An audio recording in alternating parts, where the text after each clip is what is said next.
On today's episode of the NordCast, we were joined by Mike Bartner, or Mbonhockey, to talk some PTOs, hot takes, news around the league, award predictions, and a lot more stuff coming up next. Here's NordCast episode 72.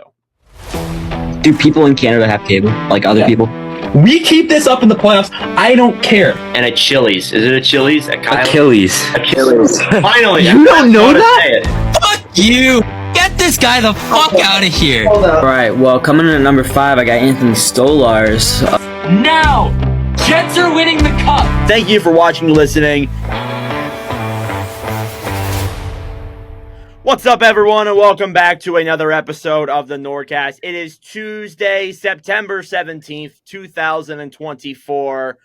Boys, we are only a few days, like 48 hours, I guess 24 hours for some teams, away from training camp. I am your host, Nordic97, joined with Kata. How we doing today, sir? We're doing good. We're living life. That's all I got to say. We're living, we're alive. That's all that matters. No Cole Perfetti extension yet, but he is. Don't remind me. All right, I won't. Sorry. And we got Jack out of his college in like the third different location that he's been. He's just trying to make videos all across his college. How we doing, Jack? Doing good. I'm going to try and get a different background every single time. So kicking it. Hopefully the dean doesn't kick him out this time because he's not in a private space. Yeah, I do apologize if there's people walking in the background too. I'm kind of in a public space, so it's okay. It's okay. Right. We know. It's later at night, so I won't be that mad at you. And we're joined with a fourth person here today. This is someone we've had on episodes before, but it was like years ago, like a year and a half ago was the last time we had this guy on. It was before the Bo Horvat trade, before Patrick Waugh became a New York Islanders coach. It was a while ago. We had him on 2 times. We had him on in our third ever episode, and then we had him on in like January of 2023. We got Mike Bartner here joining us today. How are you doing, sir? I'm happy to be here. Happy to chop it up before the season, make some bold predictions. Looking forward to it. Yep, we did this like 2 years ago. We didn't do it last year because, I don't know, I think we were all very busy. But regardless, welcome back to the show. We're going to start off with some questions here for you, kind of just get the ball rolling a little bit with, people who don't know who you are, which, come on. How do you not know who this guy is? First off, the first question that we ask everyone when we bring them on, how did you get into hockey? Yeah, for me, my dad grew up on Long Island, diehard Islanders fan. Like he was like 20 through 24 when they won their 4 Stanley Cups, and he passed it along to me. Unfortunately, I have not had the same success as a fan, but yeah, like John Tavares getting drafted back in 2009 was really like my start of my New York Islanders fandom. And yeah, it's been pretty fun since. Awesome. I love to hear that. So moving into content creation, how did you become a content creator? It was just during like COVID, during college, just decided to flip on the green screen, low effort, just talk some bullshit and chop it up. And now we're here where we are now. That's a lot of the stories that I've heard from a lot of creators. We brought on one of our good friends, Marcus, a couple of weeks ago. I'm sure you know him very well. But we talked about how he got into it. He said the exact same thing you just did. A lot of low effort stuff. So what was the moment, or I guess like maybe the post or the video that like made you think maybe I can like make something legitimate out of this? What was like that first big viral video? Like, if you get what I'm saying. Yeah, I think I did like a 2015 redraft or like grading of the draft or something like that. And it got like 200,000. And like, granted, like my video sucked back then. I was like just like a robot talking to the goddamn screen. And yeah, after that, I was like, I'm gonna start posting like pretty consistently over the next month or so. Just continue to snowball, and now we are where we are. Yeah, and everything pretty much just blew up from there. You've probably become one of the biggest content creators from hockey over the last recent couple of years. So when you've been making like your Instagram stuff, like I noticed you have like a lot of stuff prepared, a lot of ideas. I don't know if you want to reveal all your secrets, but like kind of like how do you come up with some of these ideas? Do you like spend like hours every single day kind of like preparing graphics and stuff? Or do you just have all these ideas written down that you just think of? Yeah, especially I think I'm coming up on like 2 years of consistently posting, so I kind of have like a playbook of like different times of the years to like roll out different series. And I'm always trying to think of new stuff, but nah, I mean, you've seen my graphics. Like, speaking about Marcus again, like his shit is actually like pretty legit. Like, actually takes time. My shit's pretty straightforward, just like 1 through 10, or like a couple boxes that you just throw in some logos or some headshots. So yeah, I'm definitely focusing more so on the YouTube and putting like actual hours into that than say like the Instagram is more so like I pump out like 2 5-part series like a week, or 1 or 2 like a week, and just have those running, and it takes me like 15 minutes to create each graphic, and we're off and running. Yeah, I have been watching a lot of your YouTube videos. You do great work. You really do. Thank you. So I want to transition over to hockey a little bit before we get into a lot of the stuff we want to talk about in this episode. Your New York Islanders. I'm wearing them right now. Just give me like your overall thoughts on this offseason, how you felt the team did, how you thought the moves were, and, you know, do you expect them to like get into the playoffs moving forward? Yeah, I actually thought it was a really good offseason, coming off last offseason where they gave Scott Mayfield and Pierre Engvall like 7-year deals, and it was kind of like just locking up the score. They actually were pretty aggressive in terms of getting a guy like Anthony Duclair that I think is kind of like criminally underrated. You look at just how good he was in Tampa once he got traded. 4 years, $3.5 million with some of the money that was thrown around this offseason. I think that was a very good deal. And then they got the Russian, like the top Russian KHL free agent, like top guy overall in Europe. Like every single team wanted him, Maxim Toplishkov. I think he could potentially be a solid add in the middle six. Do I think the Islanders are like going to win the Stanley Cup or actually contend at a high level? Probably not, but I feel like people are pretty low on this team considering the fact that Ilya Sorokin had a down year. As long as he's half decent, and he actually did have back surgery apparently this summer, but as long as he's half decent, I think this team is pretty clearly the 7th best team in the Eastern Conference. Not saying they're a lock to make the playoffs, but I think they should probably make it, especially with Patrick Waugh for the first full season. Yeah, I think they are in that range. I think that, honestly, like, people look at them and are like, oh, they're mid. They got a mid-ass future. Their team's mid. It's not terrible. It's not as bad as people profile it to be. I like the blue line a lot. I think if Dobson can have another really good year like he did this past year, like that blue line really just meshes really well together with Romanoff and obviously Pelech and Pulak. Again, with Sorokin, obviously you're looking in terms of like he's got to have a better season this year than last year. And I think he probably will. He probably will bounce back from that. And I like the ads of Duclair and Tishplikov. I think both of them are going to fit in well in the offense, and they were both paid relatively well, too, for their roles. One last question here before I turn it over to the other guys. If you guys play the Carolina Hurricanes again in the first round, what's your reaction going to be? I would be elated to play the Carolina Hurricanes in the first round, considering the fact that I think the Devils and the Rangers are both like clearly better and more dangerous teams right now. And yeah, after Carolina lost a decent amount of their depth, I'm not saying I'd pick them per se, but I think that they would be at their weakest compared to last year where they kind of went all in. I think it's kind of a transitional year for Carolina, so I'd sign up for that right now. If you told me that we were the 3rd best team in the Metro or one of the wild cards and played Carolina in the first round, I'd happily sign up for that. Yeah, I figured your response was going to be that. But if they beat you again, are you going to be like, all right, come on, Carolina. You guys need to stop playing us here. It would be annoying, but yeah, they already have our number. It's not like a third one would be like that big of a deal, but yeah. I'd rather lose them in the first round than like the Rangers or something like that. Obviously. That would be a lot worse for you on social media for sure. No, yeah, they'd be clowning me, even though I'd probably pick the goddamn Rangers to win that series because, again, I do think we are pretty mid, but yeah. Yeah, for sure. All right, you guys have any questions for Bartner? I would say just the overall draft. What would be your overall grade for the Islanders? For the Islanders in the 2024 draft, I would probably go with like an A. I don't even think that's okay. Biased. You look at Cole Eiserman, you look at Pulkkinen, the 6'6" Finnish defenseman that they got. I think, yes, Cole Eiserman at, 19th, 20th overall was kind of a steal. So I'm pretty high on them, I can't lie. Mm-hmm. Jack really wanted Cole Eiserman. That's probably why he asked. Yeah. I wanted Eiserman too. Yeah. Yeah, and it's crazy because the Blackhawks and the Islanders like did that trade like a month before the season to move up from 20 to 18, and then they passed on Eiserman. Yeah, so it's kind of crazy. Yeah, Carter, you got anything? I might have a few things. First off, Bartner, how was the buzz cut? It was a really cool experience. Like first off, like you just feel your head and it's like a little sensation. I don't know how to explain it. Like Yeah, it was really fun, and it definitely stunk because for like 2 weeks I had to like wear a hat no matter what if I went outside. Like that's a serious thing. If you have a shaved head, like you can get skin cancer pretty easily. But yeah, it was a cool experience. And now, as you can see, it's been almost 4 months at this point, and yeah, it's grown back pretty well. I would recommend a man to shave his head at least once in his life. It's a fun experience. All right, noted. Jack, if the Blackhawks make the playoffs this year, I'll shave my head. Okay. I love that. Can we get that in writing? Shake on it right now. You can absolutely get that in writing. I'm shaking on it right here because I don't believe it's going to happen. Carter, you got anything else? Yeah. Last thing. Why are you? This is something I've noticed. I've commented it a few times. I've noticed this in your comments a few times. Kind of when you post captain stuff.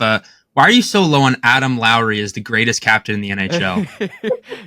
he's a very good third line center. Very good third line center, but in terms of like a legit second line center, I'm not too high on him in terms of that. Very good role player. But his captain side though. Oh, I'm sure he's an awesome captain, but yeah, as an actual player, like whenever I do those captain tier lists, it's not based on their leadership. I'm not in the goddamn room. I can't be like writing down there and being like how inspired out of 10 I am on Adam Lowry. So it's more so how they play on the ice. I'm gonna have to send you some Adam Lowry pregame speeches because give me Jack Dillon. That'll bump up his rating of you. Oh my god. All right, well, that's it for the questions we got for you. We kind of want to just get the ball rolling a little bit, get the people to know about you a little bit. Let's get into some news around the National Hockey League.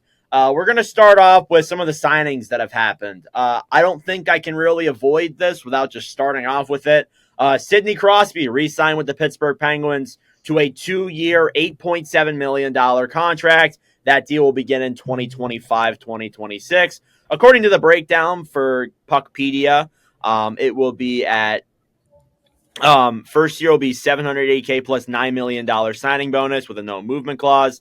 And then the second year will be $1.09 million with a $6.53 million signing bonus with a no move clause as well. So this will take Crosby up until I think he's 39, not 100% sure. I think it's 39 years old, in that range somewhere, late 30s, early 40s. First off, I want to go to Bartner before I go to everyone else. What was your thoughts on this Crosby extension? Yeah, I mean it's awesome for them. 8.79 for a player that's probably going to be worth, even if he regresses like a little bit, $10-11 million. I think that he's just trying to retire as a Penguin for life, and he's a very unselfish guy. He's already made a decent amount of money in his career, so yeah, he's an all about the team, and yet again puts the team first with this extension. Yeah, I give him a lot of props for this. I think Crosby, he's taken, I wouldn't say he's taken pay cuts because it's just 8.7, which is his number and his birthday. But I do think that this is a great deal. Even at his age, Crosby is still really consistent, really solid player. Carter and Jack, what'd y'all think of this? I mean, was he going to go anywhere else? No. Colorado? Come on. Colorado? No. Maybe. No. Maybe in another planet, yeah. Yeah, maybe another universe. But, it's pretty self-explanatory. I mean, we knew Crosby was going to stay. I mean, maybe we've come on the podcast before and made up some stupid rumors. I'm sure Bartner's probably done that before, just trolling people. But, we knew Crosby was going to stay at Pittsburgh Penguin. The other signing that I would say is big before we get into some of the other ones, Lucas Raymond re-signed with the Detroit Red Wings to an 8-year, $8.075 million extension. I thought this was a pretty good deal. I thought it was in the range that they wanted to get him signed to. Basically an 8x8. I think it's a pretty good deal. Bartner, what'd you think of this one? Yeah, I think it's very solid by Yzerman. I tweeted it out before, but bridging him out would have made no sense considering I'm pretty low on the Red Wings. I don't think they're going to be that good for the next 2 to 3 years. They're more so like a team built for 2027 to 2031. So getting him on this long-term deal, and last year alone, he was probably like a $7.5 to $8 million guy. He's their franchise number one forward, most likely going forward. If they actually want to be a contender, he needs to take those next steps. So yeah, we've seen it before with other guys like Stützle, Jack Hughes. Not saying he's going to be as good as those guys, but lock up your young guys and let them grow into the deal. Yeah, this is a great contract. I think that, again, it sets the Red Wings up for the future. However, I do want to transition into this. I'll ask you guys your thoughts on it in a second, but there have been talks that Moritz Seider might get a bridge deal around $8.5 million. I don't know if you guys have heard the same thing that I've been hearing, but apparently that seems to be the rumor. I would imagine we're going to hear it soon. Same thing with like Jeremy Swayman. We're probably going to hear that within the next couple of days. But yeah, what was your guys' thoughts on the Raymond thing and the Sider thing, Carter and Jack? Go ahead, Carter. Well, I think that the Raymond deal is a great deal. I think we saw his potential this year. We saw it in his rookie season. He had kind of a little bit of a sophomore slump. People started to kind of count him out, but people are forgetting that this guy, he's elite. He's very detrimental to this Red Wings team. He's very key to their success. So locking him up for 8 years is key. And as Bartner said, I don't think the Red Wings are built to really contend in these next couple of years. So having him locked down for a long period of time, especially at $8 million with the potential that he has, I think that you're looking at a great contract for him. Now, Moritz Seider, I think he's one of the best defensemen in this league. He's very physical. He's very good with the puck. And he's fast, too. Like he's probably right now one of the more underrated defensemen just because he doesn't get on the stat sheet with goals or assists every night like Quinn Hughes, Cale Makar, Yossi, all those guys. But this guy's a Calder winner, and he's proven. I really hope he does end up getting a nice long-term deal because I do like him in a Red Wings uniform, but I would not be shocked if they gave him a bridge deal. Yeah, for sure. I do think that, the Raymond deal was great. We'll see what Sider's contract's going to look like. Again, that'll probably happen later on this week. I want to transition over to the Dallas Stars because they have made 2 extensions today. One of them was literally like 10 minutes ago, or I guess now like a half hour ago. Time flies. Esa Lindell was the first one earlier today, signed a 5-year, $5.25 million deal that will begin in 2025-26. And then Thomas Hartley, one of the remaining free agents, signed a 2-year, $4 million contract with the Stars as well. I think the Hartley deal is a steal. Great contract. You get him at such a great value for a defensive defenseman. Lindell, I don't know. Barner, what do you think? Yeah, Lindell, there's some risk. It kicks in when he's 31 years old. He has been so good defensively the past couple years. So if you're Dallas, maybe the final 2 years of that deal will stink, but you can probably move him out for like not that much of a cost at 5.25. Thomas Hartley deal, I love. Guy had 47 points at 23 years old last season, 15 goals. And yeah, Jim Nail, in my opinion, I trust him with the extensions. He's basically hit like every recent extension out of the park. Robertson 4 by 7.75. Heiskanen and Hintz were like both 8 by 8.4. So like, I'm not going to doubt Jim Nill with these extensions, and I think they're both very good. The fact that you have that down by memory, the fact that you know Robertson's by memory is actually like crazy. a lot of time spent on Cat Friendly and Puck I Media, man. I don't blame you. Rest in peace, Cat Friendly. Carter, Jack, what did y'all think of this? Yeah, I mean, that's a core defensive piece of that team, and obviously they're going to be contenders for years to come, and I think locking them up is a good thing for them, and yeah, I think overall great signing for Dallas. Yeah. Carter? That's a heck of a signing. Yep, pretty much. Yeah, I got no words. It's a good signing for them, but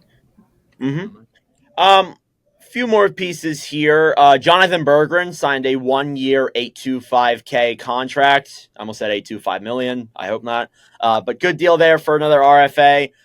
Peyton Krebs signed a 2-year, $1.45 million deal. Krebs, again, it's a solid contract. It gives him basically the chance to make that Sabres team finally produce like we've been hyping him up to for years. If not, he's probably going to see the end of the NHL after that contract. He's probably not going to be on the Sabres. James Van Riemsdyk signed a 1-year, $900K deal. He was one of the remaining free agents left. There were a few other teams that were in the mix. There were talks of him going maybe to Seattle on like a pro tryout contract, but obviously that never happened. I think Van Riemsdyk wanted an NHL contract, and I think that's probably why they held out so long. And Columbus is in the need for forwards right now, unfortunately, because of what happened a few weeks ago. But Van Riemsdyk, good signing. There have been talks that they're looking to get another forward via trade. No idea who that forward is. Don't ask. But we'll see how that develops in the next couple of weeks. And then 2 more pieces here. Utah RFA Victor Soderstrom signed a 2-year deal in the Swedish Hockey League. So there were reports that they had a stalemate with Soderstrom. He's a 2019 draft pick. I believe he was drafted like 11th overall by the Arizona Coyotes. And he really never got to the level that he was projected to. He only played 53 games with the Arizona Coyotes. So one fun thing that I wanted to do, I did this with LeBlanc on the Norden Block pod, but I wanted to show you guys the last 5 picks that were after Soderstrom and a few others, and I think this will be fun to see who the Coyotes passed up on. And I want to get your guys' thoughts on how bad they fumbled this. So this is the 2019 draft. This was like Jack Hughes, Capo Caco, Kirby Doc, etc. So it was that draft more or less. So the Coyotes traded up with the Flyers from 11th overall to 14th overall. And you think, oh, okay, maybe they're going to go get like Cole Caulfield or, somebody else who was on the market. No, they draft Soderstrom after Podkolzin went. And then immediately the next like 5 picks after that were just massive flops or were massive wins. And Soderstrom was a massive flop. 12th overall was Matt Boldy. Immediately flop. 13th overall, Spencer Knight. He's had his issues, but he's still an NHL goaltender. Cam York. First pairing defenseman on the Flyers. Cole Caulfield, the best non-30 goal scorer ever. Alex Newhook as well. Peyton Krebs, as we just talked about. And Thomas Harley, who literally just signed a contract. So, above all, brutal pick by Arizona. Bartner's laughing because he knows it's true. At least one of your teams got a good pick there. At least one of your teams. At least one of them. And the other one doesn't exist anymore. So, that's fun. But, yeah, I thought I'd talk about that because I thought that was pretty funny. One more piece of news here. The Florida Panthers signed with, agreed to an extension with Amarant Bank Arena to extend their lease through 2033. Now, I asked these guys this question last episode, but I figured with a new arena deal type thing, I'd ask Bartner this question. So, if you were to change your name of your favorite team's arena, so UBS Center, right? UBS Place? UBS Arena, yep. Okay, UBS Arena. What would you change the name to? Like, what company would you change the name to? Because I've been thinking about this a lot this past week, and I would go with like Wawa Center for Wells Fargo. Yeah, so it's good. I was kind of I'm from New Jersey though, so yeah, I'd want Wawa Center. I don't know too many Long Island companies, so I'll go Jersey Mike's Center just so it's like me kind of. That's a good name. Have you been to Jersey? Well, of course you have. What's your favorite hoagie to get from Jersey? You gotta go with the Italian. You just gotta go with the basics. Yes, Italian, absolutely. No onions. Not a big onion guy, but Italian, no onions. Yeah, I'm not a big onion guy either, but I do love the Italian there at Jersey Mike's. All right, that's all I got for news. Do you guys have anything else you wanted to talk about? Anything that kind of? I think you covered it all. Struck your mind? I'm trying to think because I think we covered Luke Hughes last week. Yeah, we covered a lot of the other stuff, so I don't think we missed anything. All right, so with training camp coming up within the next couple of days, and by the next couple of days, I mean by the time you're probably listening to this podcast, training camp would have already started. But there have been a lot of PTOs that have been signed amongst the NHL, so I want to go through a few of them and kind of just talk about them a little bit. Trying to pull up my list here of the pro tryouts. I can't find it. I had it up earlier. Now I can't freaking find it. But to keep myself distracted, Bartner, Matt Martin signed a PTO a couple days ago. What were your thoughts on that? I think it's Lou just extending courtesy, hang out with his friends, good veteran presence. I'd be shocked if he's actually on the team come opening night. Probably. They also said, too, that, they're not going to bring back Clutterbuck either. Yeah. That's what I heard as well. So, yeah, nothing too much there. I'm trying to find the PTOs, man. I know Nikolai Kuhlman signed a PTO as well, and also Kalen Addison, too. That was incredibly interesting. I don't really know how that's going to go. But I guess, hey, all the power to him. All right, I think I found the list of all the guys who are on PTO. Okay. All right, so we'll start off with Tyler Johnson going to the Boston Bruins, and we're kind of going to play this game of whether you guys think they're going to make or not. So if you think they're going to make it, say make. If you don't think they're going to make it, say not. All right, we get the game. All right, let's go. All right, Tyler Johnson for Boston. Make. No. No. I got All Meg. Since you're the one who says no, why, Bartner? Actually, I'm gonna switch it. I'm gonna say make. They don't have any forward depth at all, so I'm gonna say make. Nice Yeah, I try. figured that. I figured he could fit in well as like a fourth line center, kind of. Guys, we just swayed Mike Bartner on a tape. High fives, No, but high I'm talking fives, about high fives. They don't have shit in that bottom six. Like they They might as well don't. sign It's them. so weak. I think you're gonna lean the same way too here with Max Pacioretty to Toronto. I'm gonna say make probably. Yeah. It's already like almost like they're. It's almost like set in stone. Like yeah, he's gonna make it. Kalen Addison to Ottawa. Just mentioned that. I'm gonna say no. No, yeah, I'm thinking No. I don't think so. He really fell off a cliff. Like he was such a highly touted prospect, and now Yeah. he's just like he's not that anymore. Kailer Yamamoto to Utah. Yes. Make. I say yeah. I'm on the fence. I'm gonna probably say make though. I think that you could use him as like a good like bottom six guy, I guess. Tyson Barrie to Calgary. Make. Yes. I'm gonna say no. I don't know. Like Calgary's blue line's like kind of weak, but I I feel saw like something. They have like a bunch of like half decent like defensemen, like They just a bunch do, of like AHL, NHL tweeners. they picked up so many of those guys like from trades, like Kevin Ball, Miro Manoff. They picked up someone else from a deal too. Did Tyson I Barrie don't play know. at all last year? Did who? Tyson Barrie play at all last year? That's what I'm like. Did he play last year? He was on Nashville, I think. Yeah.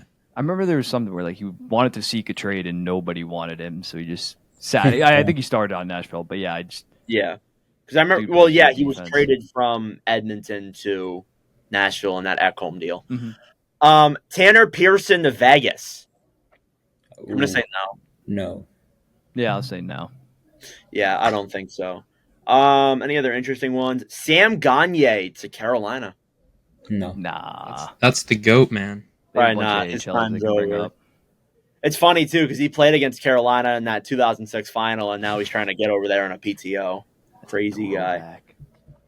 Kevin LeBanc to New Jersey. I'm gonna say yeah. Make. Most other teams, I'd say yes. New Jersey is kind of stacked in terms of that, but I'll go make. He was pretty good a couple years ago. Yeah, I think he can still make it. Pierre-Edouard Bellemare to Colorado. He's been in the league for Actually, years. I'll say I'm on the Make. fence. Yeah, he could be an effective fourth liner. Yeah, I think he can make it.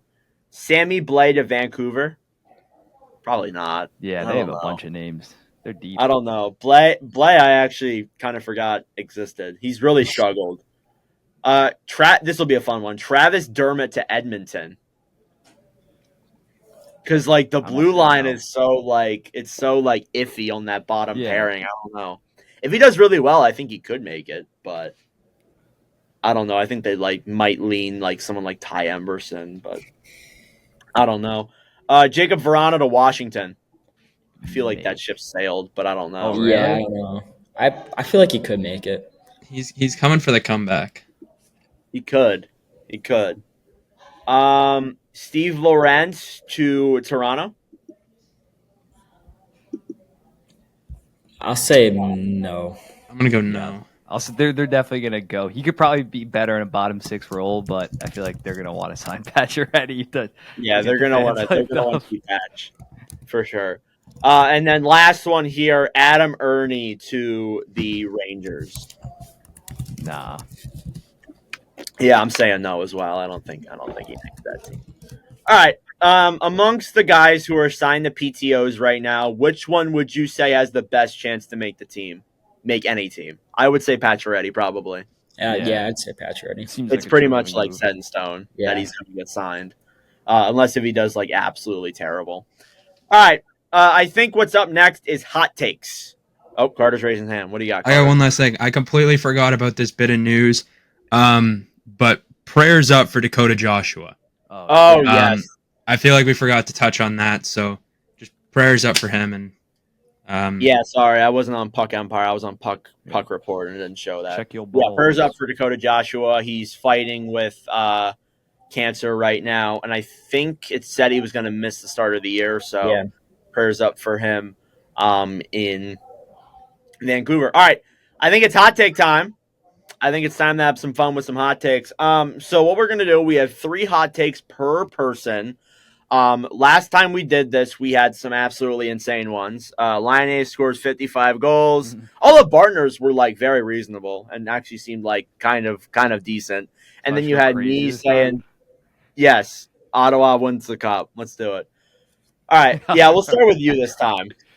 Bartner, what's your first take? We'll go around like a few times. First one, I posted it today. Stuart Skinner finishes top 5 in Vezina voting. Not a top 5 goalie, but I think he's going to win a ton of games and have like a 9-14, 9-15 just because Edmonton's so good. And a bunch of like boomer voters just vote for him because he's like either leads the NHL and wins or finishes second. So top 5 with a decent chance of being a finalist. I love that take. I think that's such a that's not even like really that hot for me. Yeah, it's the most honestly. old school. Like they'll probably be like 15th in all the advanced metrics, but finishes top 5. Everyone will be so angry about it. Pissed off. Oh, for sure. What do you guys think about that? It's hot. It's a hot take. It's hot enough to classify it as hot take, but kind of seeing how he like ended the playoffs last year, I think you could. Yeah. It's a reasonable enough hot take. All right, I'm gonna go to Carter now that he just said that. Carter, what's your first hot take? All right, my hot take is UC Saros finishes top 2 in Vezina voting. Okay. He's my pick to win it. I love that. I fucking love that. Top 2 or top? Hey, is he top 2? But is he number 2? I don't want to say he wins it, but I'm putting him at top 2. I like that. I think with the way Nashville acquired some guys, that's a pretty good take. Jack, what's your first one? I know you got to leave us, dude. What's your first one? My first one is Red Wings finished top 2 in the Atlantic. Oh, that's a scorcher. Here we go. Jack, you came out swinging for the coach said bunt. You said I'm swinging for the fences. You're damn right. No, for a second I thought he was going to say Red Wings win the cup. I'm not making a cup prediction right now. Out a window. Oh, you know what? I just realized it's because of fucking DeBrincat. That's why. Yeah, and he got Kane. Yeah, exactly. There it is. Okay, now I see. Do you want to speak your reasoning on this, Jack, or is it just Don't let him. Man, I mean, it's just a good mix of guys, I feel like, you know? Okay. All right. You know, I'll take that. That's fair enough. Maybe. All right. My first take, and it's a little bit of a biased one, but I'm going to roll with it anyways. Utah makes the playoffs. Little bit. It's not that hot because I've seen some people say, yeah, you could get in there. But mostly I've seen people say, like, they're going to finish, like, 7th in that division. They're not going to be good. But people forget that, like, before they lost, like, 14 straight and they relocated, they were, like, in contention. They were in the mix for sure. And I just got to say, like, watching that team then, they looked like they could have probably either come close or made it then. So I think that, like, without these, like, relocation rumors, maybe the first year in Utah, like, it might be a little bit of an adjustment. But again, like, I also think that, too, like, it could be a big boost for the team as well. And they brought in a lot of guys on the blue line, like Sergachev, Marino. I think they did a really good job at building that blue line up. And I think they're a dark horse to make the playoffs. So that's kind of why I have them there. Yeah, that's definitely a hot take. They're probably like 4-1, 5-1 to make the playoffs. Yeah, probably. All right, go back to Bartner. What's yours? What do you got next? I'm going to go with another West team, not to make the playoffs, but I'm going to go with the Anaheim Ducks having at least 85 points. I'm pretty bullish on this team. The defense, unlike Utah, is still a little bit shaky, but I think that forward core could be like sneaky elite, assuming Cutter Gauthier is as good as we think that he is. I don't know if I'm allowed to say that name on the podcast, considering he's dipped on the Flyers. But yeah, Carlson, McTavish. I think Zegras is going to remind a lot of people how good he is. And then the tandem, I'm not extremely high on it, but if Dostal takes a step and Gibson is like half decent, that could be like an average to above average tandem. So I'm not going to say playoffs, just going from 59 points to like they'd have to have like a New Jersey Devils kind of like step. But I think that this team is going to surprise a lot of people and not be at the basement after spending the last 3 years there. I like that take. Excuse me. I'm not surprised that you said that take either because I saw you tweeted that out a couple of days ago. But I honestly like when you did that, a few people texted me and showed me that. I'm like, Nordic, do you believe in this? I'm like, yeah, I think it's very possible because honestly, that forward core is nasty. Yeah. It's young, but it's nasty. You got a guy like Leo Carlson who last year looked really good in his rookie year, even when he was like injured and like load management or whatever. Cutter looked great in college. He came over to the NHL, had an assist. We don't fully know what we're going to see from him yet, but we do. He is going to be very good. If Trevor Zegras bounces back, that's a huge win for Anaheim. If McTavish takes that next step, again, as you said, I agree. The blue line's a little bit shaky. Like, I do think that Mintyukov, Lacombe, and Zellweger could be three really good defensemen this coming year, and especially, too, there have been talks that they might trade Cam Fowler. So we'll see what happens there. But again, the blue line is shaky. I do like the take, though. I think that I don't know if I would see them getting 85 points, but I think they're a team this year that, they could score. They could score a lot of They goals. got to take some sizable jump, but they need to be at least a 75-point team, Yeah. or else it's kind of a failure of a season. But I'm getting bullish on this team. I can't lie. They have to improve. So I don't hate that take. Carter.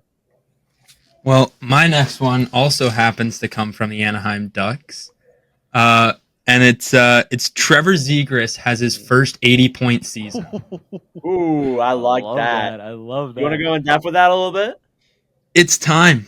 I think we're due. This is the best forward core he's going to have. He's going to have a pure goal scorer in Cutter Gauthier. I think he's going to be able to create a lot of space this year. He's coming off of 2 injuries. He's had a lot of time, and it's just his time. He's due. I like that take. And I think that we've really been high on Zegras this past offseason. We've talked about how we think that he's going to take a step.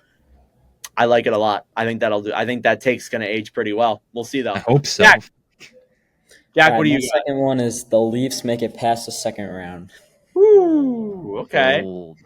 Go in depth a little bit here with that one, too. I mean, I think bringing Marner back was the right decision. I mean, this team is still stacked. It's just the pieces have to fall in place, man. I mean, if they get a good matchup first round, I feel like that'll be a blow by for them. But I mean, this has got to be the year they do something, and I feel like they'll be motivated enough to do that. So, all right, I'm looking at what Blackhawks on the Maple Leaf roster here real quick before I actually on McCabe and No. You know who's on that roster. Check that backup goalie spot.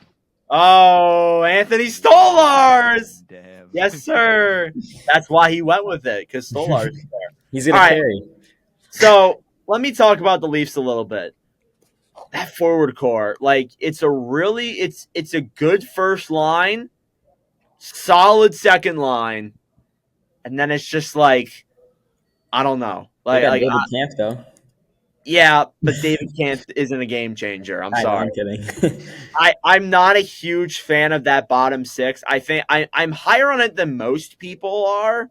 I like Holmberg. I like Duer as a good fourth line option, but again, I don't really like it, to be honest. The defense, though, I will say, is better. One thing they wanted to really point out is their blue line. They brought in Tanev on a long deal, but it's still, they needed a defensive defenseman. They brought in OEL, which I was a little bit on the amount he was getting paid, but I still think it's a good deal. And then, of course, they bring in NordCast legend Stolarz on the back end. So, obviously, I think they made a few good moves. I really like odds are, if they're at best second in the Atlantic, they're likely going to play Boston again. And if they don't play Boston, they're probably playing Florida. Their best case scenario is maybe they finish where they play Tampa somehow. That might be the only way where I could see them winning, maybe, but I don't know. I'm not really of the opinion. I don't know. Bartner, you have any thoughts on that take?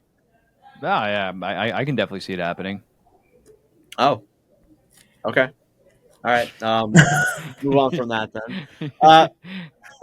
My take is that we talked about a couple days ago, or at last episode, that Vancouver, they're dealing with issues with some of their forwards, they're dealing with issues with some of their goalies. I think, and this might be a hot take, Well, this is hot take, so it is a hot take. The Canucks are going to pull a New Jersey Devils and miss the playoffs this year. Ooh. So make some Canucks fans really angry. But you got to think about it here.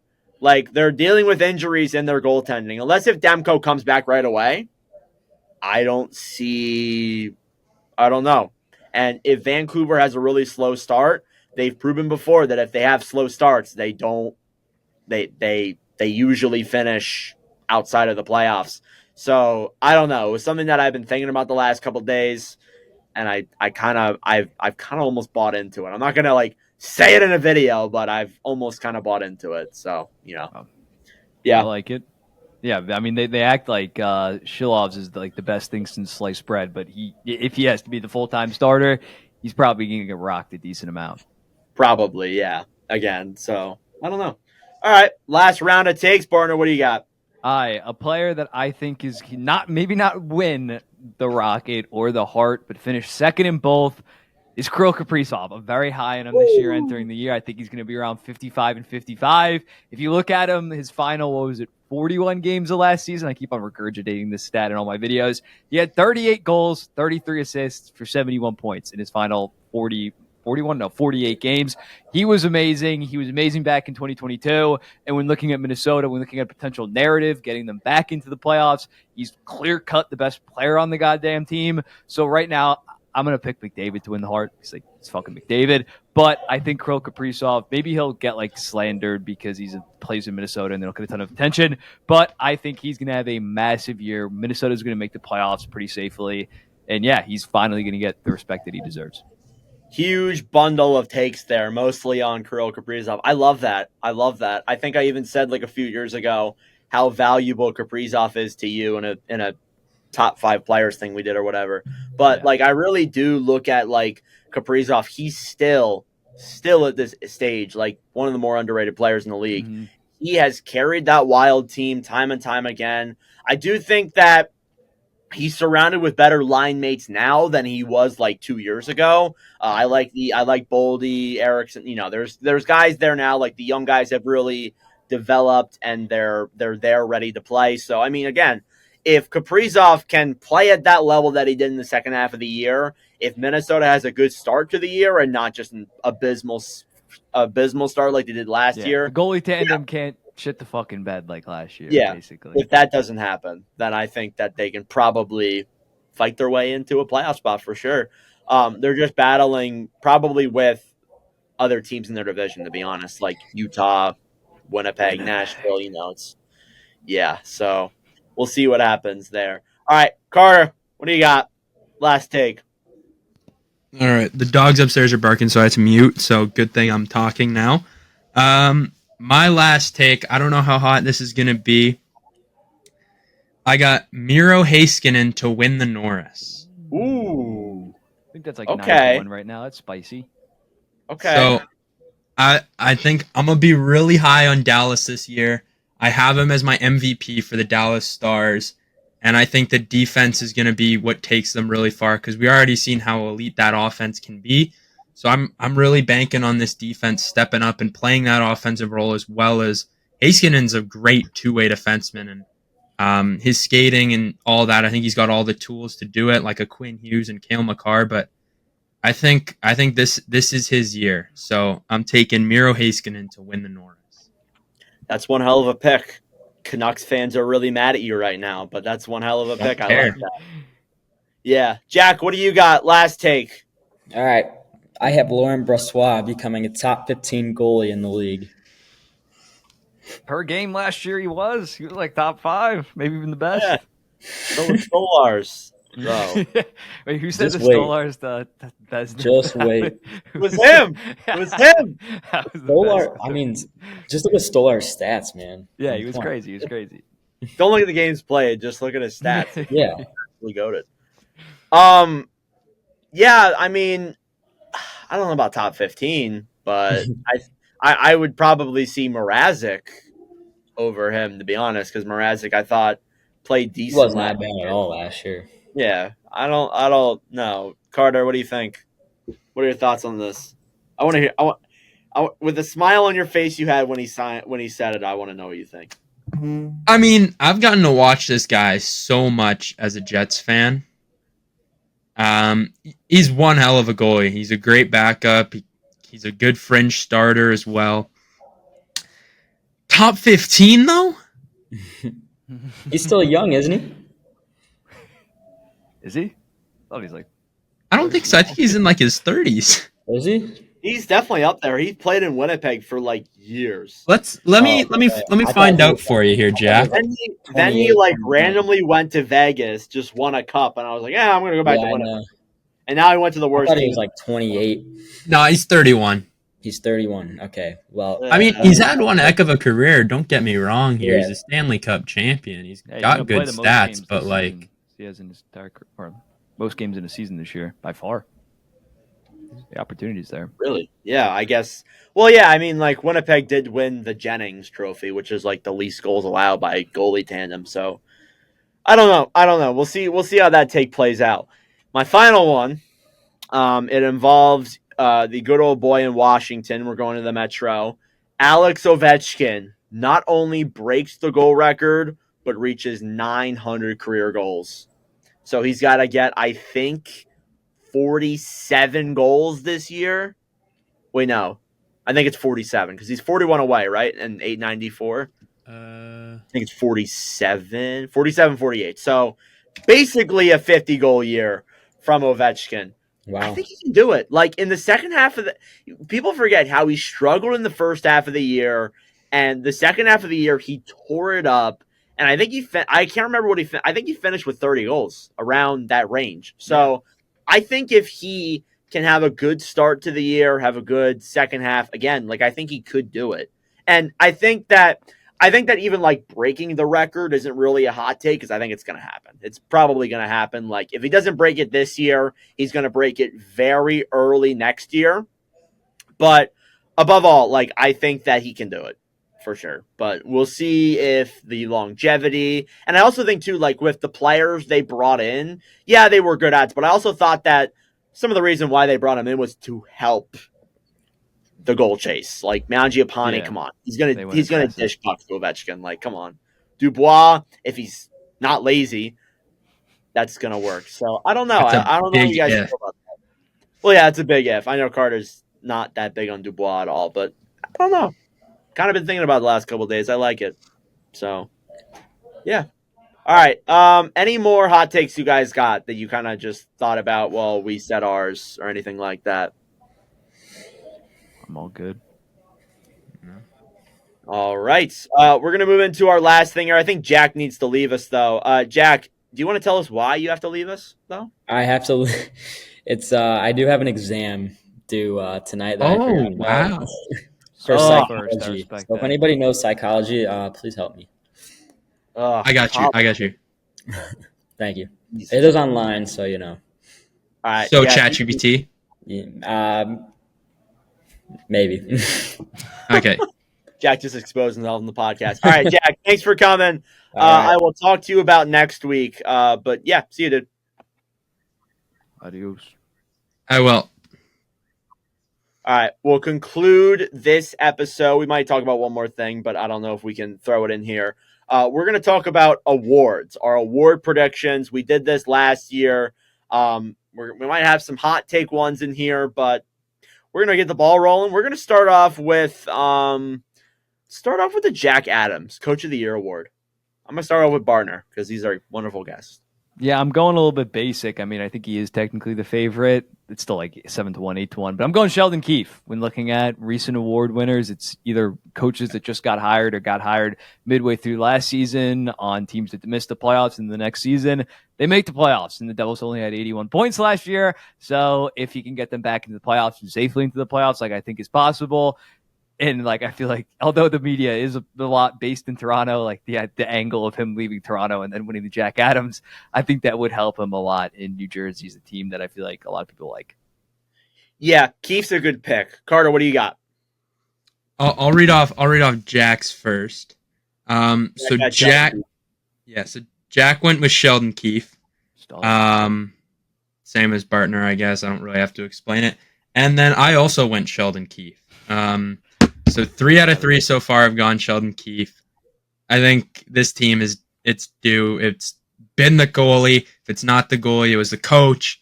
Now they got both of those things fixed. So hopefully they can end up turning this thing around and start sailing.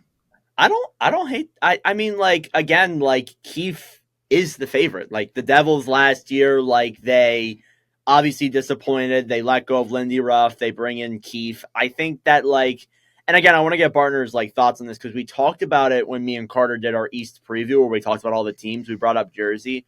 Like, we were saying that, like, it's impossible for the Devils to miss this year. Like, they improved on everything. Well, it's not impossible, but, like, you get what I'm saying? Like, they improved on everything that was bad last year. Like, if they were to miss, hypothetically, this year, what do you think the changes would be that they'd make? Because, like, I have no idea. I was literally I know. I don't know what changes they're gonna make, but I know one thing that Tom Fitzgerald would be fired like instantaneously if they miss. Probably. Yeah, I don't know what they would do if they ended up missing, especially if they missed and Jacob Markstrom like stunk it up because you're probably not getting rid of him. You're not trying out a new goaltender. Yeah, in my opinion, I think that they're pretty safe to make it considering there's like a clear top 6 or 7 in the Eastern Conference. But yeah. Yeah, exactly. I actually went a little bit different. Keefe is the safe pick for me, but I'm going with I'm going over to the Western Conference, going over to the Pacific Division. I'm going over to the Northwest area. I'm taking Dan Bylsma to win the Jack Adams. Now, might be a little bit of a hot take. I think if Seattle breaks their way into the playoffs this year, bounces back and gets in, I think he'll at least be a finalist or top 5. I don't know if he'll win it because, again, if the Devils do even like a little bit better than last year and get into the playoffs, Sheldon Keefe's a lock, like, honestly. But I think if Bylsma, like, if the team really does improve with the ads they brought in, I think he could maybe win it. But, you know, I don't know how you guys feel about that. I don't know. I think it's possible, but thought I'd go with a little bit of a hotter one just because I didn't want to keep it. I think that's a solid pick. Yeah, again, get new coaches coming off disappointing seasons, Seattle Kraken, Ottawa Senators, Travis Green. Like, that's the blueprint. So, yeah, I feel like people would be willing to vote for Bylsma if they end up making the playoffs. I can't go Travis Green. I can never do it for the life of me. I don't know if I can do that. Let's move over. Let's do Rocket Richard. Yeah, I'm going Matthews. It's basic, but yeah, as long as he plays like 75 games, I think he probably has it in the bag. Said it before. I guess we could list our second place. Assuming you guys go Matthews too. But yeah, Kirill Kaprizov number 2 for me. I like that. I go Matthews number 1 for sure. Probably number 2. I don't know. I could see, honestly, McDavid probably gets up there. I feel like he's going to have like a monster year. Yeah. Carter, what do you think? All right, so I got Austin Matthews. Pretty self-explanatory. Couldn't hit 70 last year, but I mean, he starts off hot. I think he'll be good. Jack Patrick Polko went Nathan McKinnon with his pick. Okay. 51 last Rocket. year. So, in my opinion, that seems a little spicy, a little bit of spice on that, but yeah. See, the only way I could see that happening is if like Matthews gets hurt. Yeah. I don't know. I feel like there's a few other guys that'll score more than him, but I don't hate that. Let's do Art Ross. Most points in the NHL this coming year. Yeah, McDavid for me. Second place, McKinnon. Pretty basic, pretty straightforward. Yeah. I'm going McDavid first place. I think he's going to have like a monster year. Like, he is pissed off. 150 again, or? I think maybe more. I don't know. Like, I think like he really could do it. Like I think like McDavid is pissed off. He's been grinding in silence. I think he could like explode and get like 160 maybe, but might be a little bit of a hot one. He's getting like 1,000 points for sure. Like by game 7 of the season. Yeah. Second place though, I'm gonna go Kucherov. Just because like he was up in there last year. I could see a few other guys coming up and getting up there, like Matvey. No, I'm kidding. Maybe Matvey Michkov and Konechny combined could battle. Maybe. Nah, probably not, actually. Carter? All right. I got Connor McDavid as well. It's pretty self-explanatory. I don't know if he'll reach the 160 mark, but if I could put money on him hitting the 150, I think I might hammer it. Yeah, 150 I can see. 160 might be a stretch, but Yeah. And then Jack for the Art Ross also has Connor McDavid. So okay, it's kind of what I figured. Sweet. I think 4 more. Let's do Calder next up, Rookie of the Year. I'm going with Cutter Gauthier. If I'm high on the Anaheim Ducks, I gotta be high on him. He needs to walk in and be like a 30-30 guy. And I think if he's in the top 6, assuming they move him over to wing, which they should instead of playing with whoever on the third line. And if he's playing the top power play, I see no reason why he wouldn't immediately be the go-to guy on that top power play. He's the winger of the future for that team. So yeah, I'm expecting a big year from Cutter Gauthier. Michkov second, Celebrini third. Okay. Where do you have Lane Hudson? That's my other question. 4th. Stankoven 5th. All right. I like that. Come on, you know what I'm gonna go with. I'm gonna give Bartner some credit. I like that pick. I feel like honestly, like people look at Michkov. There's a lot of people looking at Hudson. You got Stankoven in there too. You got Celebrini as well. I do think that Cutter Gauthier kind of gets a little bit underlooked by some people. Like everyone's going Michkov, bang, bang, bang right away, which I think is probably the best option to choose. What I'm going with. Come on, I'm a Flyers fan. I can't not go with Michkov. Valid. But I could see that happening. My second, though, I think that, well, either one of two things is going to happen with him. Either he's going to be insane and he's going to play second or maybe even win the damn thing, or he's going to get sent down to the AHL. It's Lane Hudson.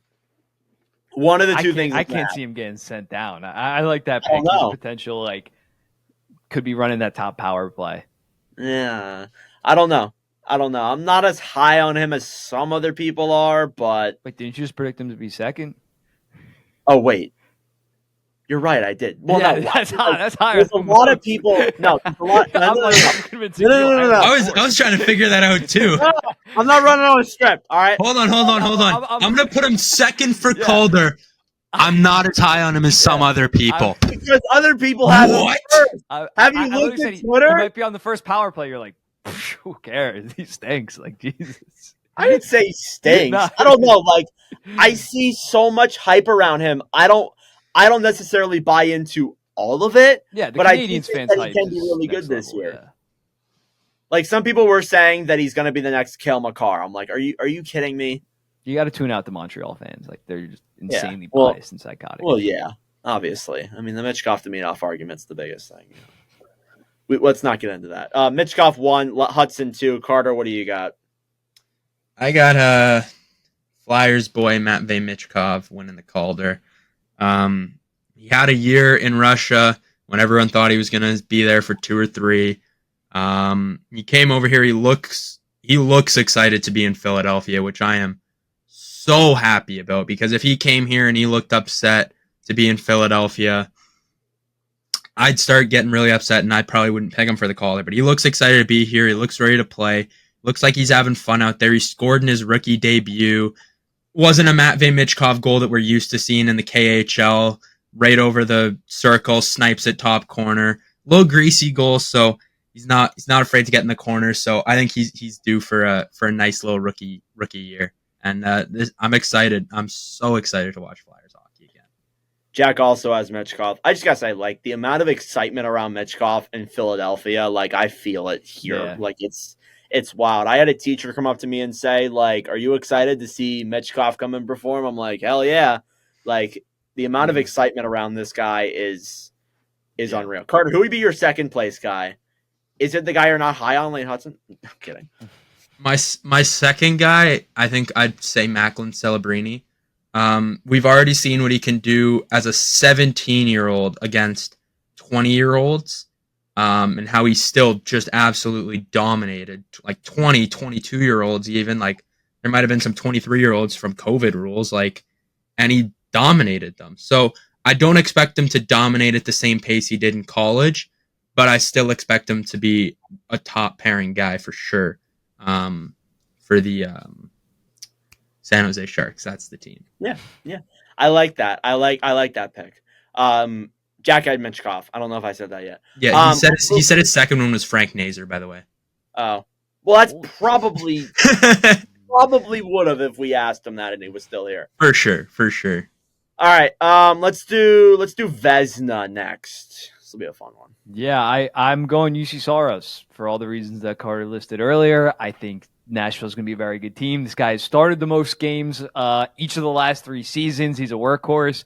He has a decent amount to prove after a bit of a down season.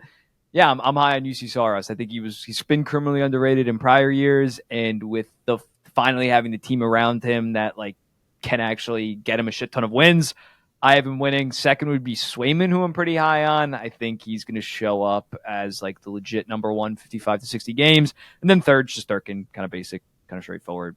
Guy's a stud. Yeah, as long as Swayman signs. Those are pretty good picks. I would say, well, honestly, like I got to put an asterisk next to this. This is if his team doesn't fall off a cliff this year and makes the playoffs. Connor Hellebuck, probably number 1 for the Vezina. Yeah, back to back. I don't know the last time there's been a goalie that's won back to back. Honestly, I'm trying to think. Might be Brodeur. Yeah, I feel like you would know that. Yeah, The Tim hockey Thomas didn't win back to encyclopedia. back. Price maybe. Bobrovsky didn't. Price only won 1. Price has only won 1, I thought. Really? Oh, okay. Well, then I'm wrong on that. Yeah, if yeah, let's not get into that. Yeah, so Hellebuck 1, Shesterkin 2, probably Swayman 3. So it's kind of like the same as Bartner. I'd probably have Saros around like the 4 area. I don't know. It's a matter of like if Nashville does really excel, then he probably can get it. But I don't. Yeah, that's what I got. Carter.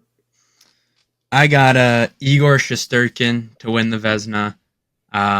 So I don't have Saros at my 1, although I can very easily see it. Obviously, I got Saros at the 2. If I had to go with 3, it's the guy who's carried my hometown for way too long. It's Connor Hellebuck. Yeah, Jets legend Connor Hellebuck, for sure. Yeah. Who did Jack have? Jack, I think, had Hellebuck, right? Yeah, he had Hellebuck to win it, and then Brossois to come in second. Yeah, most likely. All right, 2 more. We got Norris up next. Norris, I've glazed him too much to not pick him. I'm going with Adam Fox. Last year, 73 points in 72 games is as consistent as it gets defensively over the last 3 to 4 years compared to some of the other top defensemen. Second, I'd go Roman Josi, decently high in the Predators, and he had 85 points when like the Predators' offense last year was just like one line for the most part. And then third, I have Kel McCarr. If Kel McCarr if you guaranteed me that Kel McCarr played 82 games, probably pick him to win it. The dude just gets like religiously hurt every single season. So I'm going to go with more reliable guys like Adam Fox and Roman Josi. I thought you were going to say Zach Werenski for a second. I was like, oh, boy, I do glaze him a lot. I'm not Norris. I mean, I think the Blue Jackets are going to suck, but if he was on a better team, maybe. Yeah, obviously. My pick, I'm gonna go with Roman Josi. How about it? Like it. I think like it's kind of for the same reasons why y'all said Saros. Like, I mean, like Saros is a great goalie, but I also do think like Nashville, way better team this year with some of the ads they brought in. Josi playing with probably Brady Shea on his left side now, really good. I think he's a right defenseman. Yeah. I think. EA released their things. We're not even going to talk about that because it's like a video game. I don't really care. I know Bartner made a video on it. Going back on topic, Josi, I think he is going to have someone playing on his right side who's going to really help out, right or left, whatever. But I do think that he's going to probably win it this year. Second, I'd go Adam Fox. Third, I'd go Kel McCarr. Respect. Got him? Well, I've already said who I got to win the Norris, Miro Heiskanen. That's right. I think second I'm gonna go Cale Makar. Third, I'm expecting a big breakout. This is his time. He's not gonna be disrespected anymore. I think Nordic might know where I'm going with this. Give me Josh Norrisy. For a second, I was like thinking like, is he gonna bring up Norrisy? And I was also thinking like, oh my god, is he gonna like do like Cam York or something? Please don't. Yeah, I like those. Morrissey, I don't know. Morrissey's like the same thing as Hellebuck for me. He could get up there if Winnipeg doesn't fall off a cliff this year. Like again, that blue line is brutal. That's what I'm saying. That blue line's brutal, so he's gonna literally have to carry it. Yeah, like he has the last couple of seasons. Every season since Buffalo. Yeah, Jack had Quinn Hughes. He actually had a lot of like repeats. So, finally, the Hart Trophy. Yeah, if I have him winning the Ross by a decent amount, I'm going to go with Connor McDavid. Pretty self-explanatory. Edmonton's forward core offense entirety should be disgusting, so he's going to bounce back from like 132-point season. But yeah, then second, Kirill Kaprizov. In third, Austin Matthews wins the Rocket, has the 100 to 115 points and is good defensively. That's my top three. Oh yeah. First, I'm going McDavid. That might be a sweep across the board. Well, actually, no, it's not because I'm looking at Jax now. Second, I would go Kucherov. Third, Nathan McKinnon. I think it's nice. like the same three as last year, just a different order. Yeah. But Yeah, completely. actually, I think it is. Yeah. Oops. But yeah, I do think that still, those are probably the three best players in the league, arguably. So I'm gonna roll with that. Carter. All right, number one, Connor McDavid. Obviously, he's gonna win the Art Ross by a lot, so I feel like he's kind of a lock for the Hart Trophy. Number two, I'm gonna go Austin Matthews. With the number two, I think that he's gonna sniff 65 again. That might be a hot take, but he's definitely getting over 60. I think he's still gonna have another good year. My number three, I don't know who to go with for my number three. I think number three, I'll go Kucherov for that. Okay, I like that. Jack had Kucherov winning the Hart himself, so definitely. So here's where I'm confused about Jack, right? So he goes Matthews for the Rocket, right? Then McDavid for the Art Ross, but Kucherov for the Hart. I'm so confused where he thinks. Don't question. Jack. Sorry. He went McKinnon for the Rocket, not Matthews. My bad. I'm so lost. Don't question. Let this guy cook, or don't let him in the kitchen. I don't fucking know. One of the two things. When was the last time someone's won three different things? Wait. That happened last year. All right, moving on. Moving on. I have two more that I wanted to give out, kind of ones you guys can think on the spot here a little bit. Breakout candidate. Player, not a team. You go first if you thought of it. You probably have an answer. I did think of it. I'm going to go with I lost them. I was going to say Owen Power. Or no, wait, no. Yeah, Owen Power's one. Shout out to Matty Beniers. That's like a re-breakout, though. What, Beniers? Yeah. Last year was a really down year for him, though. But he broke. You know what I'm saying? If he goes to 70, I agree. But if he just gets back to 60, that's just like a bounce back. Well, that was his rookie year. Yeah. I guess what I'm saying, once you break out, you can't unbreak out. And he broke out his rookie year. Okay. I don't know. I'm not going to be critical. All right, fine. Breakout candidate, Matvey Michkov. Let's go. Carter, I think I know who you're going to have, but who are you thinking? I don't. You gotta let me think here. This is just off the top of my head. He's going to play a lot. He had a good rookie year, so I guess it's not that much of a breakout, surprising. But I think Connor Zary in Calgary could just be top line, top power play. He's been especially how weak that team is. What? Especially how weak that team is. Yeah, that's what I'm saying. He's not going to be contributing to a ton of winning, but could I see him sniffing 60 points? It's possible. It's definitely possible. Somehow Jägerson and Govich almost had 50. He had 30 and 30 last year. Yeah, he cooked last year. Yeah, made that Foley deal look like a win. Carter, you still thinking? Oh, I can't remember if this is who you're thinking of, but I got two, and they both come from the same team. Okay.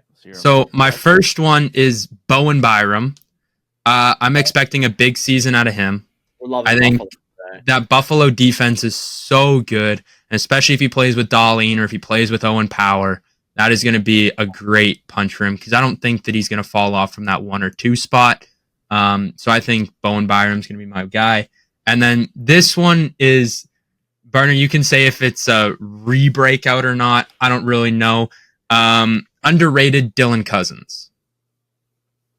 Yeah, his highest point total was 68, but then he had a horrible year last year. Or not horrible, but a down year. So I don't know if you want to throw in the flag on that one and challenge it, but... Carter, I thought you were going to say Zegras. Yeah, but then I got scared about a re-breakout. So then I like panicked, and then I was like, oh, I don't know, Dylan Cousins. What is Zegras' career high though? Like 45 points? No, it's like 65. 60. No. Oh, is it really? It's like the same thing as Cousins, but I was like, I'm so scared of this. So okay, fine, I'll go Trevor Zegras because I was just so scared of Bartner just being like, He has to be validated by Bartner. No, because you said earlier in the episode that you thought Zegras could get 80 points for Zegras would Okay, is 80 good enough for a breakout? Yeah. Like if Beniers gets 70, that's breakout. But if Oh, he gets, like, okay, 60, then I'm gonna go Trevor Zegras. Then. Yeah, that's valid. That's valid. All right. Thank you. I got my Bartner validation. I'm happy again. Regression candidate. Somebody who had a good year last year that you think's gonna retract a little bit. I got one. If you guys need me to think. Yeah, I'll take this first. I guess if they're on the same line, maybe it's not going to work out. But I just talked about him. I think Jaeger shared Govich's underlying analytics were pretty dog shit, and he shot like 18%. And the Calgary Flames are not going to be that good of a team, and I think that they're probably going to play some of their young guys a lot more, like Connor Zary or Coronado. So I think Jaeger shared Govich is probably going back to like 20-20. Most likely, yeah. That wasn't who I was thinking of, but I do think that that's very possible. I have to go. Like, I cannot see a world where this man scores 50 again, Zach Hyman. I cannot see a world where he scores 50 again. He is playing with McDavid. Power play, man. But I don't know. I think he regresses a little bit, but not like a ton. That's my biggest thing. All right, Carter, what do you got? Give me 1 second here. There's one player I'm thinking of, but I need to see. Bartner, I got one more after this. I'll let you think for it. It's bounce back candidate. Bounce. Yeah, well, you can. Not even ears. Yes, sir. I got mine in mind though. I don't know who to take for regression. I'm like looking, and I'm like can't find players. Oh boy, he's thinking here. Guys, I'm panicking. I should have given him this before and not given it. Yeah, I don't know why you didn't. I'm like scared. Carter's not a quick Don't piss anybody off. Oh God, I need my Bartner validation. Think. Who had a breakout year last year? I don't know. I don't remember last year.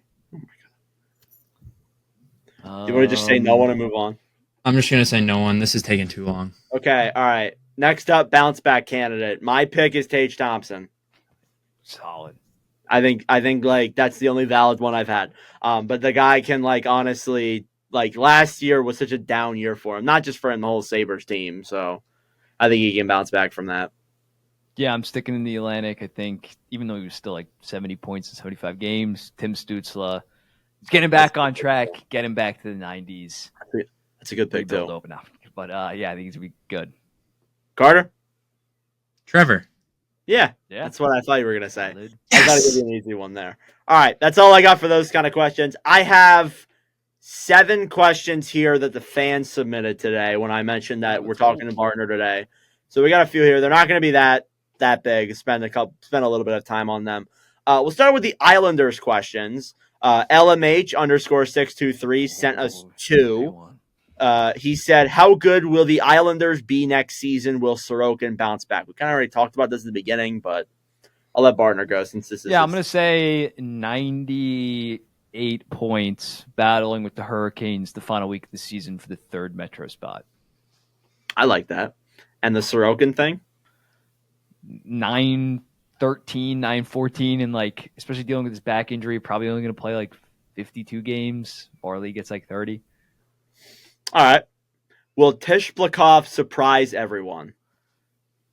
Yeah, just because absolutely nobody outside of like the Islanders fan base and like the diehards really know about him right now. So, yeah, I think he can be like 20-20, which would be pretty big for a team that lacks depth or doesn't have a ton of goal scorers.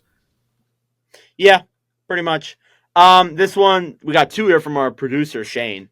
He says, where can you realistically see the Montreal Canadiens finishing in the standings? League standings. I'd say like they did get Line, but like they're still not that aggressive. And I think I like the 7 other Atlantic teams. Maybe the Red Wings, they'll be better then. But I'd say realistically, they should aim for like 84 points would be a good season. And as long as they're not below like 78, I wouldn't panic if I were them. I think they're going to get a little bit better. I think if Line does really well, then I think you could say they get a lot better, but I think they're going to be about the same, maybe a little bit better. Who's your underdog going into the season? So like win the Stanley Cup? It just says who's your underdog team, I guess. Underdog team. I guess I would go with the Minnesota Wild to make the playoffs and then to win the Stanley Cup. Again, Nashville has 3 first-round picks, so like they could go nuclear at the deadline and get like crazy with it if Barry Trotz just wants to go all in. So I guess they would maybe be a dark horse team for the Stanley Cup. Okay. All right, 3 more questions. Yeah, I'll just say this one. This comes from Lock_0007. He says, "Why does Mbon hate the Jets?" Jets are. That's a great question. That's a great question. I'd love to hear the answer to this. The Wings are a clear number 1 right now.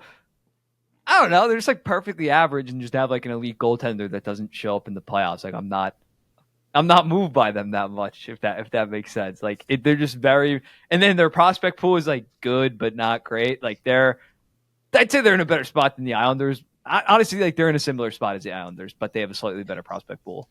What if he meant the New York Jets? Like it takes one to know one. Like, and I'm not that high on the Islanders.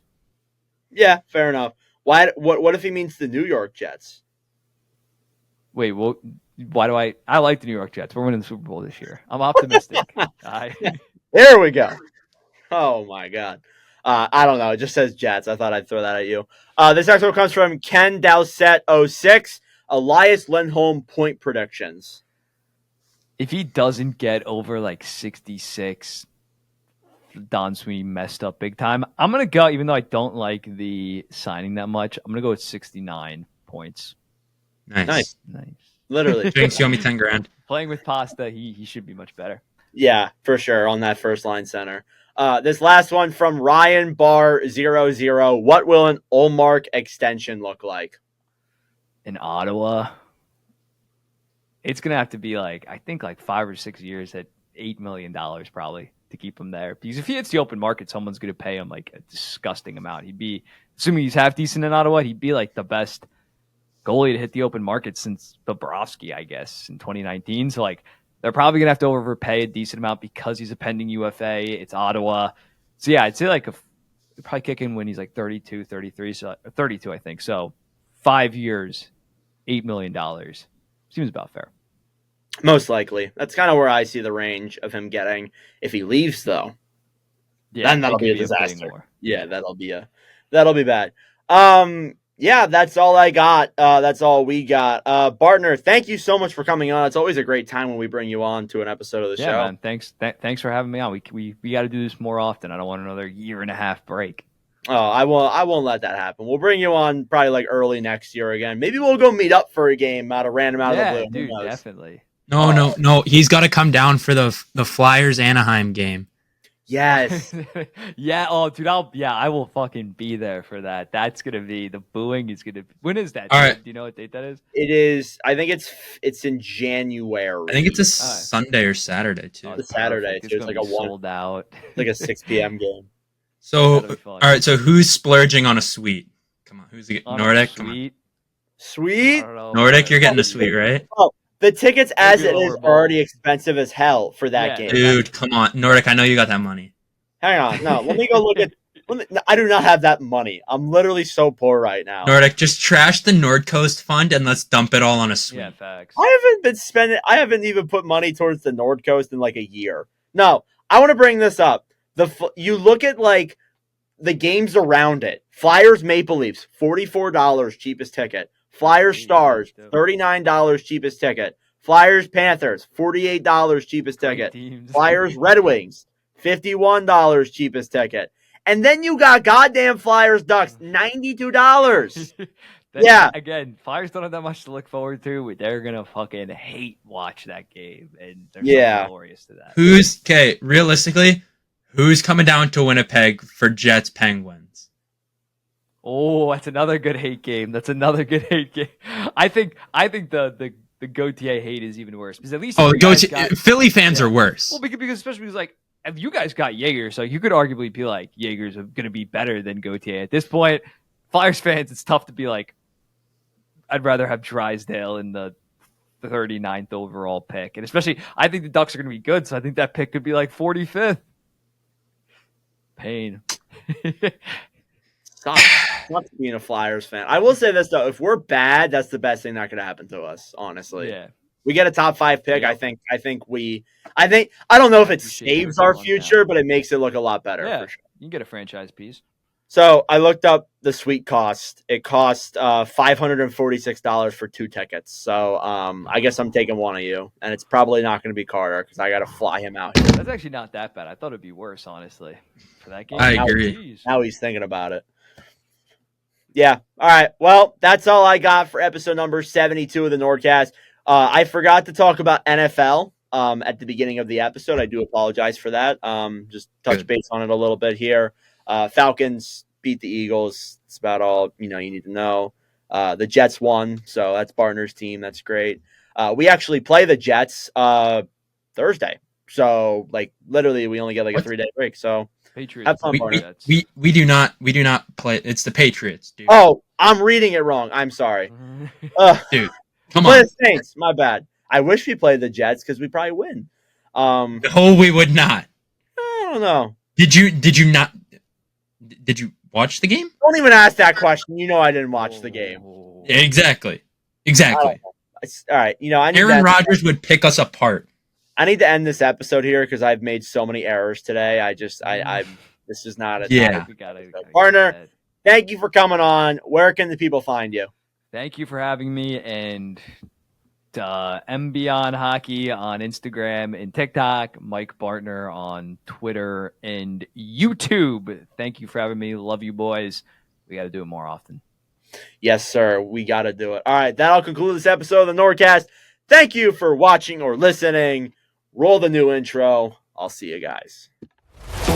Thank you guys so much for watching or listening to yet again another episode of the NordCast. If you enjoyed, please subscribe down below or follow us on Spotify and Apple Podcasts.